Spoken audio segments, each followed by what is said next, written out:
बच्चों, very very good afternoon and happy Mahashivratri.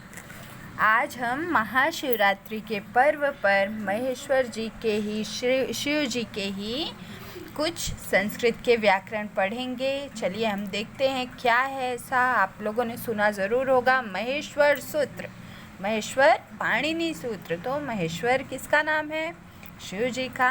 तो आज हम उन्हीं के बारे में या महेश्वर सूत्र के ही बारे में आज हम पढ़ने वाले हैं। सो चलिए फटाफट हम टाइम ना वेस्ट करते हुए जल्दी से देखते हैं महेश्वर सूत्र क्या है और महेश्वर सूत्र के विषय में जानते हैं। महेश्वर सूत्र आया कैसे उसके विषय में जानते हैं और महेश्वर सूत्र का संस्कृत व्याकरण में क्या प्रयोग है, क्या उपयोग है, उसके बारे में हम लोग देखेंगे। सो चलो फटाफट हम लोग देख लेते हैं क्या है महेश्वर सूत्र।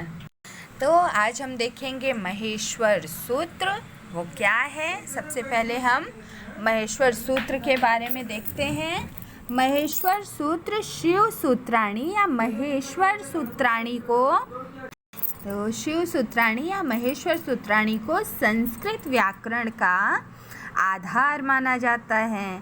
ठीक है, आप लोगों ने संस्कृत अगर पहले भी पढ़ा होगा आगे तो आप लोगों को पता होगा महेश्वर सूत्र क्या है। तो इसके आधार पर ही पूरा व्याकरण बना हुआ है। महेश्वर सूत्र के आधार पर पाणिनि ने संस्कृत भाषा के तत्कालीन स्वरूप को परिष्कृत एवं नियमित करने के उद्देश्य से भाषा के विभिन्न अव्ययों एवं घटकों यथा ध्वनि विभाग, अक्षर समन्वय, नाम, संज्ञा, सर्वनाम, विशेषण, पद, आख्यात, क्रिया, उपसर्ग, अव्यय, वाक्य, लिंग इत्यादि तथा उनके अंतर संबंधों का समावेश अष्टाध्यायी में किया है। मतलब हम अगर महेश्वर सूत्र को समझ लेंगे तो हमें संस्कृत के सभी व्याकरण का समझ लो आधा से ज़्यादा नॉलेज हो जाएगा। तो हम अब फटाफट देख लेते हैं क्या है ये। सबसे पहले हम देखेंगे कि अष्टाध्यायी क्या है। ये अष्टाध्यायी का अर्थ क्या है, आइए हम देख लेते हैं। अष्टाध्यायी में 32 पाद हैं जो 8 अध्यायों में समान रूप से विभक्त हैं।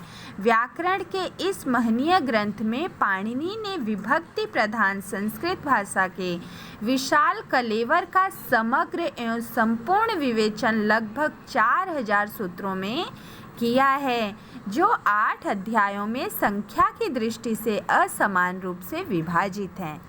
तो आइए हम आगे देख लेते हैं और भी। तो तत्कालीन समाज में लेखन सामग्री की दुष्प्राप्यता को ध्यान में रखते हुए पाणिनि ने व्याकरण को स्मृतिगम्य बनाने के लिए सूत्र शैली की सहायता ली है। मतलब क्या है कि हम अगर एक एक करके याद करेंगे संज्ञा, व्याकरण, विशेषण, अव्यय, समास वगैरह वगैरह, अगर हम एक एक करके याद करते हैं तो हमें याद करने में भी तकलीफ़ होता है और बहुत मेहनत भी लग जाती है। लेकिन उन्होंने इन सभी चीज़ों को एक सूत्र में बांधा है और एक सूत्र में बांधते हुए उन्होंने महेश्वर सूत्र बनाए हैं। तो ताकि लोगों को वो ईज़िली, मतलब छोटी सी चीज़ है, 14 सूत्र है महेश्वर के, वो 14 सूत्र अगर हमने याद कर लिए तो हमें सारे संस्कृत व्याकरण याद हो गए। तो इसीलिए उसे सुनियोजित ढंग से, मतलब लोगों को याद रहे, इसलिए पाणिनि ने ये महेश्वर सूत्र बनाया है। आगे हम देखते हैं। पुनः विवेचन को अतिशय संक्षिप्त बनाने हेतु पाणिनि ने अपने पूर्ववर्ती व्याकरणों से प्राप्त उपकरणों के साथ साथ स्वयं भी अनेक उपकरणों का प्रयोग किया है, जिनमें शिव सूत्र या महेश्वर सूत्र सबसे महत्वपूर्ण है। आइए आगे हम देख लेते हैं क्यों इसे महेश्वर सूत्र माना जाता है। महेश्वर सूत्रों की उत्पत्ति भगवान नटराज मतलब शिव जी के द्वारा किए गए तांडव नृत्य से मानी जाती है। मतलब उन्होंने जब तांडव नृत्य किया था तब उनके डमरू से जो 14 ध्वनियाँ निकली थी, उस ध्वनि को जोड़ करके पाणिनि ने उसे एक सूत्र में पिरोया और उसे उन्होंने महेश्वर सूत्र के नाम से प्रचलित किया। आइए हम थोड़ा सा उनका 2 लाइन का श्लोक देख लेते हैं। नृत्यावसाने नटराज राजो ननाद ढक्का नव पंचवारम उद्धर्तु कामो सनकादि सिद्धानेत द्विमर्षे शिव सूत्र जालम। मतलब नटराज के ढक्का से, डमरू से जो 14 प्रकार की ध्वनियाँ निकली उसे एक ही सूत्र में पिरो करके उन्होंने बनाया है। हम इसका देख लेते हैं संक्षिप्त उसका अर्थ। तो नृत्य अर्थात तांडव के अवसान अर्थात समाप्ति पर नटराज ने सनकादि ऋषियों की सिद्धि और कामना का उद्धार के लिए 9 बार डमरू बजाया था। मतलब 14 बार उन्होंने डमरू बजाया था। इस प्रकार 14 शिव सूत्रों का यह जाल प्रकट हुआ। मतलब 14 बार जब उन्होंने डमरू बजाया तो उनमें से अलग अलग 14 ध्वनियाँ निकली। वो 14 ध्वनियों को एकत्रित कर ये सूत्र बना जो महेश्वर सूत्र के नाम से जाना जाता है। डमरू के 14 बार बजाने से 14 सूत्रों के रूप में ध्वनियाँ निकली। इन्हीं ध्वनियों से व्याकरण का प्रकाट्य हुआ। इसलिए व्याकरण सूत्रों के आदि प्रवर्तक भगवान नटराज को ही माना जाता है। प्रसिद्ध है कि महर्षि पाणिनि ने इन सूत्रों को देवाधिदेव शिव के आशीर्वाद से प्राप्त किया, जो कि पाणिनीय संस्कृत व्याकरण का आधार बना। तो आई होप आप लोगों को समझ में आ गया होगा कि ये 14 सूत्र क्या है, क्यों है, इसका उपयोग क्या है और ये कहाँ से आया है। ये सारी बातें आप लोगों को ईज़िली समझ में आ गई होगी। अब हम आगे सूत्रों के बारे में देखते हैं। देखिए पाणिनि सूत्र अयुण रील रिक एओंग एओच हैवरट लड़ इयंगणनम झभई घड़धश जब गड़दश खफ चटतव कपय शखसर और हल।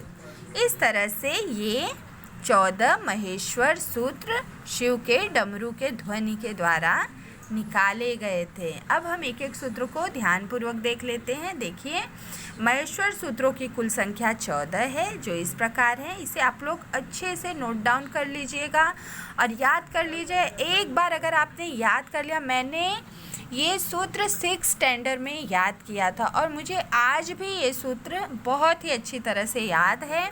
और मतलब एक बार आप लोगों को खाली देखने में थोड़ा टफ लग रहा है, लेकिन अगर एक बार आप याद कर लोगे, याद करने में भी बहुत मज़ा आता है।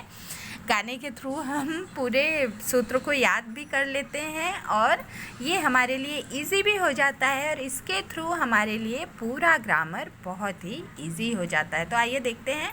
अ ई उण अयुण री क ए ओ अंग ए औ च ह य वर ट लड़ इय म अंग अण न म इयंगणनम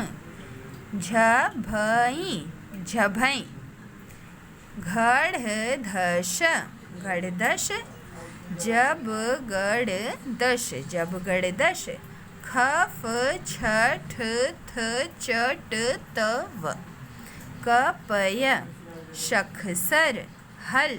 इस तरह से आप पूरा सूत्र बहुत ही ईज़िली आराम से याद कर सकते हैं और ये आपके लाइफ टाइम के लिए बहुत ही इम्पोर्टेंट हो जाएगा। तो आप लोग प्लीज़, मेरी रिक्वेस्ट है कि आप लोग इसे नोट डाउन कीजिए, आप स्क्रीनशॉट लीजिए और आप लोग इसको बहुत ही अच्छी तरह से याद कीजिए। 8 to 10 तक तो आपको ये काम आएंगे ही। उसके अलावा भी अगर आप आगे भी पढ़ना चाहेंगे तो उसमें भी अगर आप संस्कृत में इंटरेस्टेड होंगे या हिंदी में भी इंटरेस्टेड हैं तो आपको ये सब चीज़ें थोड़ी नॉलेज होनी ज़रूरी है। और इसलिए मैं आप लोगों को बोल रही हूँ कि आप लोग इसे नोट डाउन कर लीजिए और इसको आप लोग अच्छी तरह से याद कर लीजिए। और मुझे कमेंट बॉक्स में ज़रूर बताइए किस किस ने याद किया और मुझे लिख करके ज़रूर दीजिए कि आपने किस तरह से याद किया है। सो आई होप आप लोग ऐसा ज़रूर करेंगे। तो आइए हम आगे देखते हैं। महेश्वर सूत्र की व्याख्या। उपयुक्त 14 सूत्रों में संस्कृत भाषा के वर्णों अक्षर समन्वय को एक विशिष्ट प्रकार से संयोजित किया गया है। फलतः पाणिनि को शब्दों के निर्वचन या नियमों में जब भी किन्हीं विशेष वर्ण समूहों के प्रयोग की आवश्यकता होती है वे उन वर्णों को माहेश्वर सूत्रों से प्रत्याहार बनाकर संक्षेप में ग्रहण करते हैं। समझ में आया अब माहेश्वर सूत्र क्यों ज़रूरी है? कि पाणिनि को जब बहुत सारे वर्णों के समूहों को याद करना होता है तो वो क्या करते हैं कि महेश्वर सूत्र से उसे मिला करके और उसे प्रत्यय से प्रत्याहार में कन्वर्ट करते हुए और उसे अच्छी तरह से याद कर लेते हैं, तो उन्हें इजी लगने लगता है। इसी तरह आप भी कर सकते हैं तो आपको भी वो इजी लगने लगेगा। तो महेश्वर सूत्रों की इसी कारण प्रत्याहार विधायक सूत्र भी कहते हैं। महेश्वर सूत्र को प्रत्याहार विधायक सूत्र के नाम से भी जाना जाता है। प्रत्याहार बनाने की विधि तथा संस्कृत व्याकरण में उनके बहुविध प्रयोग को आगे दर्शाया गया है। देखिए, इन 14 सूत्रों में संस्कृत भाषा के समस्त वर्णों को समावेश किया गया है। प्रथम 4 सूत्रों अयूण एओच में स्वर वर्णों तथा शेष 10 सूत्र व्यंजन वर्णों की गणना की गई है। देखिए आप लोग यहाँ पे आप लोग देखिएगा जब महेश्वर सूत्र तो वहाँ आप लोगों को समझ में आएगा कि अ ई उ अण ए ओच ये सारे सूत्र जो हैं यहाँ अयूण से लेकर के एओच तक के जितने भी सूत्र हैं वो सारे स्वर सूत्रों में बांधे गए हैं, स्वर कहे जाते हैं। और बाकी के जो 10 सूत्र हैं वो सारे सूत्र व्यंजन सूत्रों में आते हैं। तो हम स्वर को अच और व्यंजन को हल के नाम से जानते हैं। अच एवं हल भी प्रत्याहार हैं। अच और हल भी प्रत्याहार के ही अंतर्गत आते हैं। तो आई होप आप लोगों को यहाँ तक समझ में आ गया होगा अच्छी तरह से कि महेश्वर सूत्र क्या है, महेश्वर सूत्र का प्रयोग क्या है। बहुत ही इजी है, बहुत ज़्यादा ब्रीफ आपको नहीं जाना है। बस आपको इतना याद रखना है कि महेश्वर सूत्र कैसे बना। शिव के डमरू वादन से जो ध्वनि निकली वो 14 ध्वनियाँ पाणिनि ने पिरोया और पिरो करके एक सूत्र में बांधा। उन सूत्रों को उन्होंने क्या किया कि उसे ताकि लोगों को ईज़िली याद हो जाए, इसलिए उन्होंने उन सूत्रों को महेश्वर सूत्र के नाम से प्रचलित किया। और उससे उन्होंने क्या किया कि प्रत्यय प्रत्याहार को बहुत ही ईज़िली तरीके से याद करने के लिए ये सूत्र उन्होंने बनाया। और इसे एक तरह से महेश्वर सूत्र को प्रत्याहार विधायक सूत्र के नाम से भी जाना जाता है। और आपको तीसरी बात याद रखनी है कि 4 सूत्र जो हैं अयूण से एओज तक के, ये 4 सूत्र स्वर सूत्र हैं और बाकी के जो 10 सूत्र बचते हैं वो सारे व्यंजन सूत्र के अंतर्गत आते हैं। स्वर को हम अज के नाम से जानते हैं, व्यंजन को हम हल के नाम से जानते हैं। और अच और हल ये भी एक प्रत्याहार ही है। अगर आप लोगों को प्रत्यय प्रत्याहार नहीं समझ में आ रहा हो तो आप हमारी वीडियो को सब्सक्राइब कीजिए। मैंने हिंदी व्याकरण में भी प्रत्यय प्रत्याहार के बारे में बताया है। सो आप लोग वहाँ पे जाइए मेरे चैनल पे और आप लोग प्रत्यय प्रत्याहार समास संधि वगैरह मतलब जितने भी ग्रामर से रिलेटेड जितने भी आपके मन में क्वेश्चन है आप हमारे चैनल पे जाइए और वो सारे चीज़ें आप लोग एक बार समझ सकते हैं। बहुत ही इजी वे में मैंने समझाने की कोशिश की है ताकि आप लोगों को बहुत ही ईज़िली सब समझ में आ जाए। सो बच्चों, आप लोगों को मेरी वीडियो कैसी लगी? अगर आप लोगों को मेरी वीडियो अच्छी लगी हो तो प्लीज़ लाइक और सब्सक्राइब ज़रूर कीजिए। Please support me, please help me. And जहाँ भी किसी भी तरह का प्रॉब्लम हो वो आप लोग मुझे कमेंट करके बताइए ताकि मैं उसे सुधारने की कोशिश करूँ। सो बच्चों, बाय बाय।